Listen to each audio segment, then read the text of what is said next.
নদীর ধারে প্রায় ৩০০টি ঝাউ গাছ কেটে নেওয়ার এবার অভিযোগ। জানা যাচ্ছে যে দুর্গাপুজোর মুখে দাঁড়িয়ে এইভাবে দুষ্কৃতিকারীদের হানা, সেখানে শাসক দলের বিরুদ্ধে কিন্তু এবার অভিযোগ তুলতে শুরু করেছে এলাকাবাসী। অভিযোগ, শাসক দলের নেতারা নিজেদের স্বার্থে এই গাছ কেটেছে। কি রয়েছে তাতে জানার বিস্তারিত আমাদের সঙ্গে যুক্ত হয়েছে প্রতিনিধি গোপাল শীল।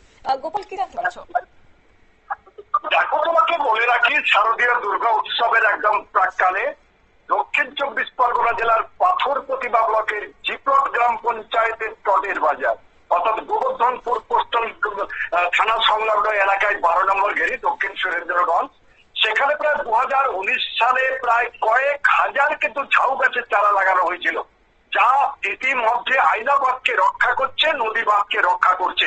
কিন্তু হঠাৎ করে দেখা যায় ওই নদীর কূলবর্তী এবং দুধারের যে সমস্ত ঝাউ গাছ রয়েছে সেখান থেকে প্রায় ৩০০টি, তবে যেটুকু জানানো হয়েছে ৩০০টি ঝাউ গাছ কেটে বিক্রয় করে দেওয়া হয়। আগুন উঠে কিন্তু শাসক দলের দিকে, তবে শাসক দলের পক্ষ থেকে জানানো হয়েছে তারা এই ব্যাপারে জানেন না, যারা কেটেছেন তাদের প্রতি ইতিমধ্যে আইনত ব্যবস্থা নেওয়া হচ্ছে।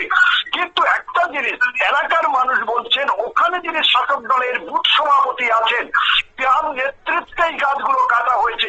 এই কথাটা কে বলেছেন? যিনি গাছ কেটেছেন অর্থাৎ ১৭ জন যে কর্মী নিয়ে তৃণমূলের মদতে এই গাছ কাটা হয়েছে বলে কিন্তু পরিষ্কার জানিয়েছেন। যিনি গাছ কেটেছেন তিনি পরিষ্কার আঙুল তুলেছেন তৃণমূলের বুথ সভাপতির দিকে, কিন্তু তিনি বলেছেন তিনি এ বিষয়ে জানেন না। আমরা পঞ্চায়েত সদস্যকে জিজ্ঞেস করেছিলাম, পঞ্চায়েত সদস্য পরিষ্কার বলেছেন তাকে বলা হয়েছিল শূন্য ডালপালা কাটা হবে, তিনি অত বোঝেননি, সই করে দিয়েছেন, কিন্তু সই করার সময় তিনি অত তলিয়ে দেখেনি। কিন্তু এতগুলো গাছ কেটে রাতারাতি পাচার করে দেওয়া হলো, কয়েকটি গাছ মাত্র রয়েছে, তখন বন দপ্তর এসে গাছগুলো সিজ করতে আসে, গ্রামবাসীর বাধায় কিন্তু তারা চলে যায়।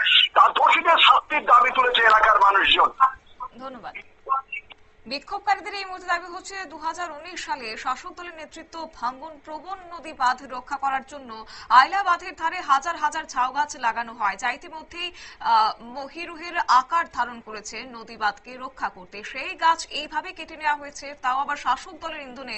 তার মধ্যে তারা ইতিমধ্যেই প্রধান এবং বন দপ্তর প্রশাসনের কাছে লিখিত অভিযোগ করেছেন। নিয়ে নিচ্ছি ছোট্ট একটি বিজ্ঞাপন বিরতির সঙ্গে থাকুন।